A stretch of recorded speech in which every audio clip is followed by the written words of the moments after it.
Hello friends and gamers, and welcome to the Fortress. This is the JX36 Overhaul, a system of house rules for Global War 1936 version 2. It is a system of house rules and it has no association with historical board gaming, and it's based off of version 2, so this is way back in, 2017 I think it was when I first started this series, and this is video number 6 out of I think an 8 or 9 part series. So let's do a quick overview of what we've seen so far. Page 1 had about kind of the home front, war status, surrender conditions. That dealt with treaties, had what treaties are in existence, alliances, independence guarantees, non-aggression treaties.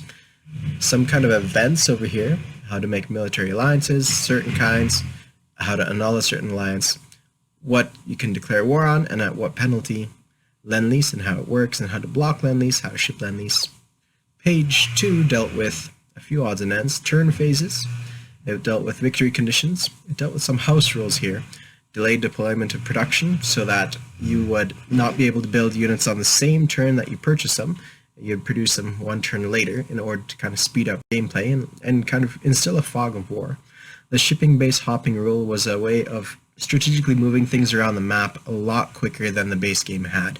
It shouldn't take 6 months or a year and a half to move ships from England to to Australia, let's say.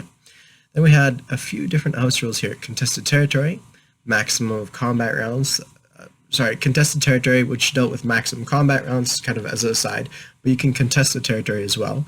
Army and Navy units versus air units, making air units a little bit special and creating like that third dimensional space. Peacetime naval intent will prevent things from a few little gaming tactics. Generals and admirals I briefly touched on here. Withdrawing and surrendering, making historically you could withdraw from combat if you're on the defending side, and the attacking side of course too, so there should be a way to incorporate that in the game. Partisans, uprisings, and civil war was a way to kind of create this diplomatic aspect to the game too, beyond the tactical military side of things, sparking uprisings and revolutions in foreign countries. Dynamic supply just adds another little feature where if you're in the midst of Russian territory and completely surrounded, that you could kind of recreate a Stalingrad-esque type of thing. Bottom of page 2, we dealt with a reordered turn structure. I've had very little comments about this too. I thought this was particularly unique, but nobody's commented on the turn order very much. But nonetheless, moving on. Now this page I find a little bit more amusing because it employs some historical aspects to it. So page 3 is dealing with the nation reference sheet proper, I would say. So here's peacetime increases, one-time events, peace and war bonuses, and some of the effects here, wartime bonuses here, and they're all based on kind of historical fact. War Plan W, securing Irish ports. I know Ireland was part of one of the democratic nations, but this is one of the ways of kind of putting that in there. There was a War Plan W in place. If the Axis invaded Ireland, then War Plan W would kick into effect, and the British would swoop in and liberate Ireland.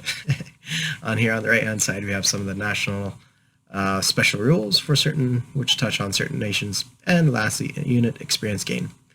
Page 4 deals with facilities now, so facilities, bases, and a few odds and ends. Just unique different things. Factories can give you a buck bonus if you're not producing anything. There's radar, submarine pens, naval shipyards, which are protected harbors and how they function. Nuclear is basically vanilla. Supplies are vanilla. Here it incorporates all the rail work into a single page, into single rulebooks, and so you don't need to flip around through Axis and Allies forums to find all the details here. Fortifications probably still needed some improving, but nonetheless here we have it, how fortifications work. And defensive work like trenches, sea mines, minefields, rocket bases. So few little clarifications on how certain things work is written down here. Page 5 deals with infantry or land unit class. So we have infantry type units up here, pretty standard. I might have changed, I think looking back I'd probably change this a little bit and give artillery support to defending units as well, but here we have what we have. So too much to go into detail here, but infantry class, specialized unit class. You have some house rules for partisans and commandos. Here we have the artillery, which I find quite nice. Again, perhaps artillery should be defensive as well, boosting up the infantry and defense as well, perhaps. And you have line support, so it's direct fire weaponry like anti-aircraft guns and anti-tank. Now, this is probably an incorrect way of saying it, but line support, well, call it what you will. Cavalry class is its own special unit vehicle class as well. And here we have the armor class, and down here we deal with a few little odds and ends, maximum combat rounds, blitzing, flanking, and a reminder that any units can withdraw unless amphibious or surrounded. I also incorporate a little bit more target selection for all units in this, just because it makes sense, and it's one way of getting around the cannon fodder aspect of certain units. Okay, let's talk about air forces. So here we have aircraft. Let's go very quickly here. So aircraft, we have our anti-air value, we have our anti-land value, anti-naval value, strategic attack value, combat air patrol, move, and cost. There are two techs that impact all aircraft here. So long-range designs and war industry. Long-range designs basically add drop tanks, more efficient fuel, that kind of thing, more stream flow kind of aircraft designs to increase the range. And war industry, well, that just makes things all cheaper, which is always quite nice. It's scaling up into this massive production. Fighters. So fighters in this game represent like your interceptors plus your aircraft fighters. They purely function on an anti-aircraft role. They function, well, the best value is this 6 value here. 6 against all other aircraft. They're armed with, say, 2 machine guns or something like that, so they're not really all that proficient against soft targets, against land units. They only have an attack value of 2 against land units. It's just a machine gun in the sky, that's about it. Against naval targets, well, naval targets are generally armored anyways, so they're going to be difficult to pierce through that naval armoring to really do some damage. I mean, there is something that they could do, so they do have a 1 chance out of 12. Perhaps that is a little bit weak, but we also want to make them strong enough that people go for other units a little bit more. Strategic value, I mean, their strategic bombing value is probably less than it would be against ships, right?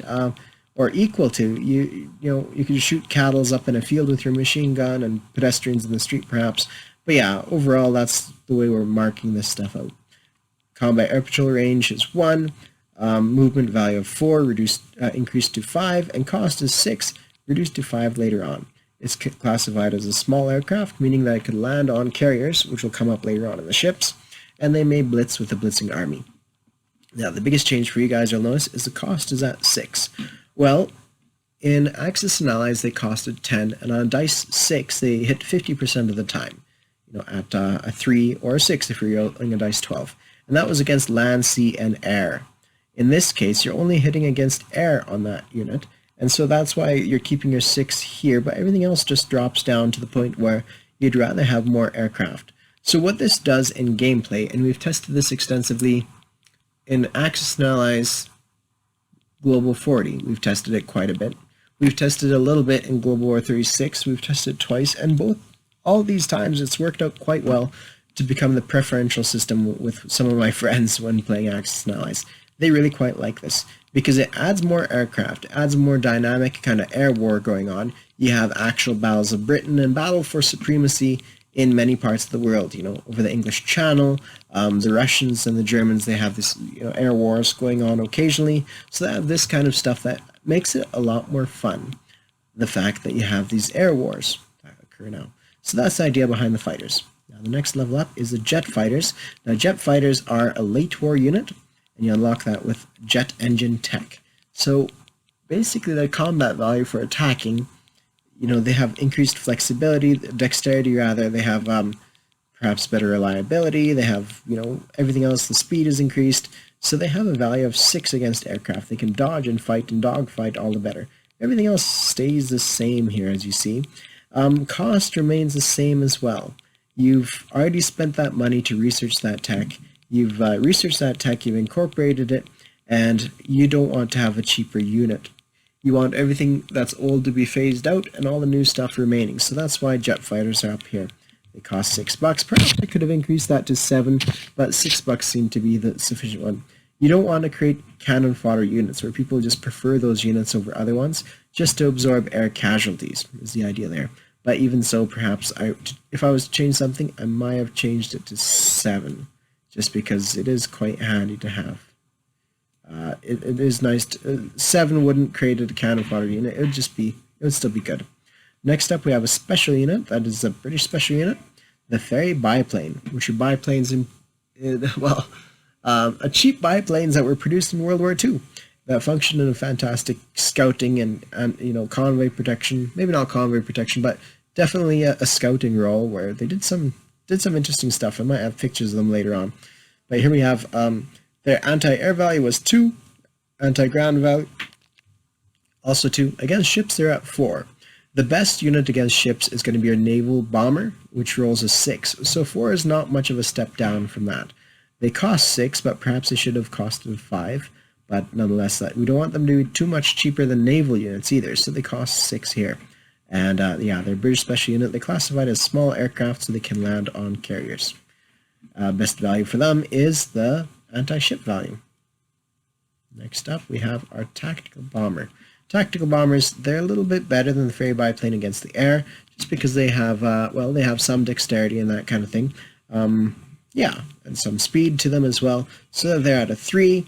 They have some machine guns there usually as well for tactical bombers. Against land units, they usually drop some ordnance, so they have a 7. They've got some armor-piercing capability. Against ships, they're at 4.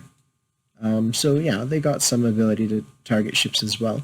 1d6 against strategic targets. Now, this represents kind of the medium bomber role. We've gotten rid of the medium bomber just because we don't want to crowd it up with too many types of aircraft. It just is counterproductive at that point when you just have crowds of everything. So tactic bombers can strategically bomb.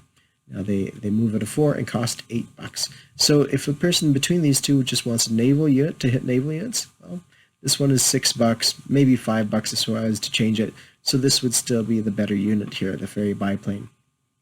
Especially for the British, they might want them. They can target select at 1 to 2 against land and sea.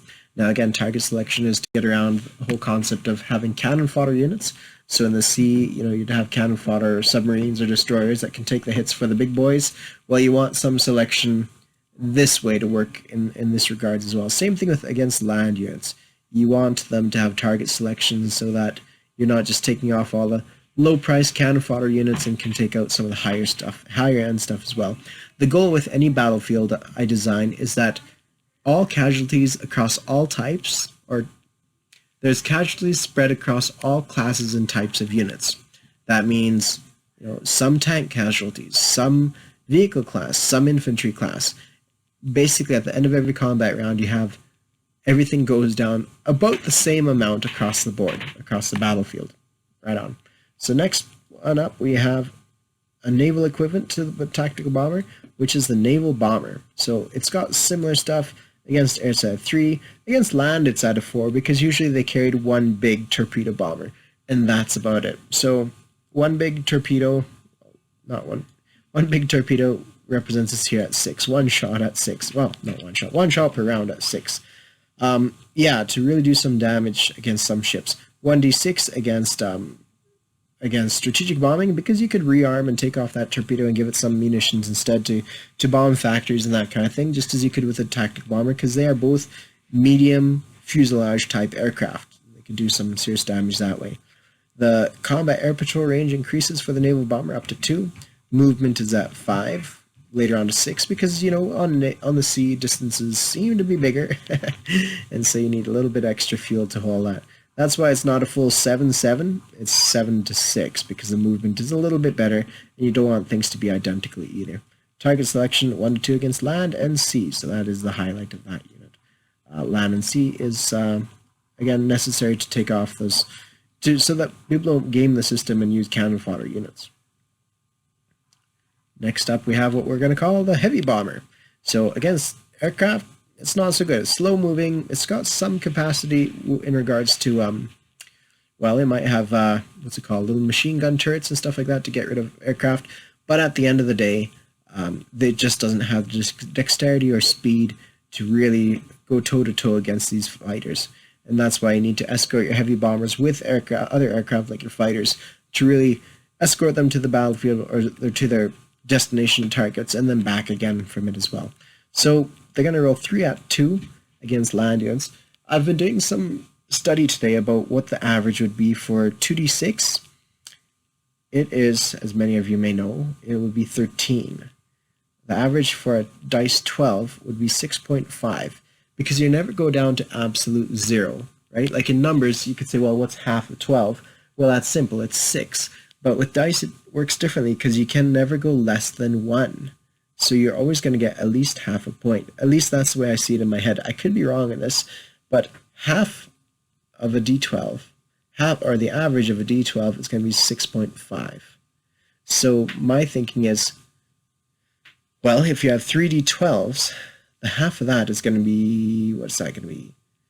Is that going to be 19.5? 19.5, right? For the average of 3 d12s, 19.5. So that's looking good, if I get my math right. Yeah, I think I am right on this. 19.5. Yeah, okay, 19.5. But if it's if you're looking to get a 2, so what does that mean? That means I think you would 7.5. I'm not going to say chance, but 7.5 would be how much you would get on average out of 3 dice, if I remember correctly, if you're aiming for 2, something like that. But like I said, you can't ever get to absolute 0. Okay, 3 dice at 1 against ships, because if you're 50 feet off with your heavy bombs shooting down from higher up in the sky, there's a chance you just got straight up miss. So that's why ships are a little less here. You would be doing 2 dice at 6 against your strategic targets, which makes sense. Combat air patrol would be 1, movement at 6, and here you have your cost at 10. I don't know if you heard that on radio, but it's a test. Okay, heavy aircraft, so it can't land on carriers. Carry on airborne and air assault. You could carry 1 airborne and air assault, and it's chosen last in combat. Next up, oopsie daisy. Next up, we have a strategic bomber. Against air is at a 2. 5 dice at 2 against 5 dice at 2 against land targets. 5 dice at 1 against air sea targets, and 3 dice at 6 against strategic bombers. That's the highlight of this unit as well. 3 dice at 6. Movement is at 6, and cost is 10. So again, heavy aircraft, and carry 1 airborne in air assault. Can't carry anything in non-combat move, just in air assault. The carrying in non-combat is left to the transport plane. So that's got a range of 6, cost of 7. Combat air patrol range of 1, even though it can't do anything if it spots anything, but you get the idea. Combat air patrol range of 1. You can carry 1 infantry weight in combat, non-combat move. Now the way I describe that is an airborne is like 0.75 of 1 weight. Call it 1 weight, or 1 infantry weight. An infantry weight, well, infantry weight is equivalent to 1 supply, let's say, right? So you can carry 1 infantry weight in non-combat move, and all infantry class are 1 infantry weight, and you could carry 1 airborne there as well, obviously, as well. So that's the idea there. Carry 1 airborne in air assault. Perhaps I would change this to make it a medium aircraft, but nonetheless, that's what we have here. Yeah, for the transport plane. Now, unsupported aircraft, Air Force. This is where we get into some house rules, because down here we deal with atomic stuff, and atomic stuff we don't really need. Unsupported Air Force. If any military force is engaged in combat, attacking or defending, and consists of only aircraft, combat is limited to 1 round before the unsupported Air Force withdraws. The way this works is I picture it like the Toronto Raid or Pearl Harbor attack. In Pearl Harbor, you had just the Japanese Air Force come in and just bomb Pearl Harbor. Now they came in, I believe, 2 wings. Maybe it was 2 wings, and that's it. But that still represents, or 2 waves rather, that still represents just 1 combat round. Now if the Japanese had brought in their battleships and the destroyers, cruisers, they could have battled it out until one or the other side, or one or the other side was victorious, and that's it. The way it currently stands is Air Force can only do 1 round of combat, basically 1 raid, and then they have to retreat. Now another example I would like to have is if you have a transport sitting off, Sumatra or something like that, a British transport off the coast of Sumatra, the Japanese aircraft can't bomb there, go back for reloading, come back, bomb it some more, go back, reload, come back, bomb it some more, because this represents flotillas of transports, and the Air Force represents, a a wing of aircraft. But at the end of the day, those transports will still have a chance to withdraw. In real life, those transports would be able to kind of withdraw, try to run away, and perhaps evade the Japanese aircraft. So if it's limited to one of combat, that's sufficient time for them to get in there, get their hits in, punch it up as much as they can, and then after that they have to retreat. So this changes things quite a bit, but I like it. We've tested this in Global War Axis and Allies 1940. We've tested it exclusively, extensively rather, with a lot of success. So much so that it became like the preferential system that my team of people enjoy. We've tested it in Global War 36 with this JX36 mod, and it worked really, really well, without any issues as well. I have this other video I want to make eventually called Why We Need to Redesign Aircraft, and that basically goes into Axis and Allies, or Global War 36, is based upon the bones of Axis and Allies, where one territory used to be, you'd have Italy and Yugoslavia, Albania, Greece, was all one territory. And so one aircraft worth $10, with attack and defense of 3 out of a dice 6. Yeah, that makes absolute sense. But now the fact that we have so many more territories, we've gone up, almost tenfold, where now Italy's what? 1, 2, 3, 4, 5, 6, 7, 8, 9, 10. We have 10 territories where there used to be 1, if you include Yugoslavia, Greece, Albania, all of Italy, plus Sicily. You have 1 territory now needs to be covered by, where 1 aircraft used to cover 1 territory, now that same aircraft is supposed to cover 10 territories. Scramble helps a little bit, but at the end of the day, we need to reduce the cost of all aircraft so that they can have better coverage and so players could have more fun playing with aircraft and having like air battles and that kind of thing. So that's the idea here about air forces, unsupported air forces also, so that you won't have kind of a gamey system where you'll have naval bombers bomb fleets, more than 1 round of combat, and so you have like this balanced combined arms approach to things. Okay, next we have some house rules. House rules are here. Scramble. Air units stationed within an airfield may scramble to combat in an adjacent territory or sea zone. Radar extends scramble to enemy night bombing or non-combat move. Now, non-combat move is simple.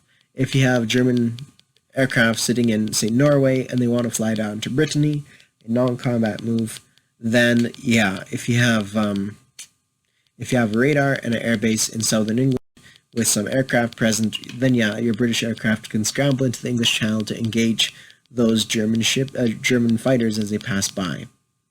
Now, strategic night bombing is another thing. Bombers, so bombers classify all these units. Anything here with a bomber in the title. May bypass all interdicting enemy units, so enemy units on combat air patrol, without radar benefit. Not just combat air patrol, but even sitting in that territory without radar benefit. And strategically bomb with only base or facility aircraft guns capable of return fire.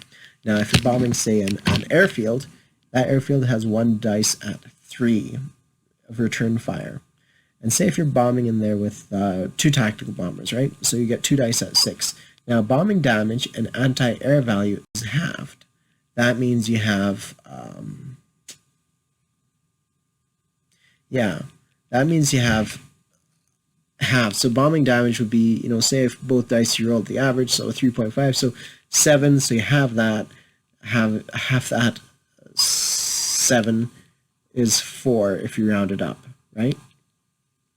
So that's not bad. Only 4 damage, and now the anti-aircraft value, well, it would roll 3, so half of that would be 2. So 4 damage, but with a chance at roll at 2. In World War II, they did try daytime bombing, and it was a disaster, and they lost a lot of aircraft. So they switched to nighttime bombing with much more success. So perhaps one line should be added here saying that enemy aircraft in the territory being attacked can respond. But what I did instead is radar extends scramble to enemy night bombing or non-combat move. So if you have radar in the area with the airbase, then yeah, your aircraft there can scramble and combat the bombing aircraft. So that's the idea there. So you do have this option of strategic night bombing. It also makes radar something that everybody will want to build just to protect their own stuff from being bombarded at nighttime bombing. So that's the idea there. Combat air patrol functions as normally, so I'm not going to list it all here. Only combat air patrolling units with anti-submarine warfare tech can spot submarines. So you need to research this tech before you can spot submarines. This allows the Germans to have their first and second happy time before the opponent researches tech. It's pretty easy to research this tech. It's like 1 or 2 turns, boom, you got it, and then you could prevent your subs from being spotted. But once you have this tech, your combat air patrolling units can only spot 2 subs for every aircraft spotting. So you need, if you happen to have 5 submarines in a territory, well, you'll need 3 planes to be able to spot all 5 of those subs. That's the idea there. And I think we covered it. Withdraw a half move value. If you're defending Air Force, sitting in a territory, and you're attacked, well, after that 1 round of combat here, because you're unsupported, you have to withdraw. And so therefore, at that point, you just get to move half your combat value, which would be 2 in most cases, with the odd exception here there for your heavier stuff. And that's the way aircraft work in this. So I still need to go back and take care of something, this dynamic air war type of thing, which might deserve its own video to itself. And in fact, I think I will. But there you have it. This is my 2 cents on how aircraft work. And let me just quickly do a quick summation of what we learned today. So strategic night bombing, that's something so that bombers can have this advantage before radar comes into the picture, and so they could do some bombing kind of unhindered for the most part. Combat air patrol, anti-submarine warfare tech, that kind of introduces this first and second happy time kind of concept. It also makes combat air patrolling a little bit harder when you can't spot everything. Scrambling is quite handy as well. We learned about that when we talked about airfields and radar. Unsupported Air Force, we talked on that as well. And here we have all the units. Now I want to quickly address one thing as well.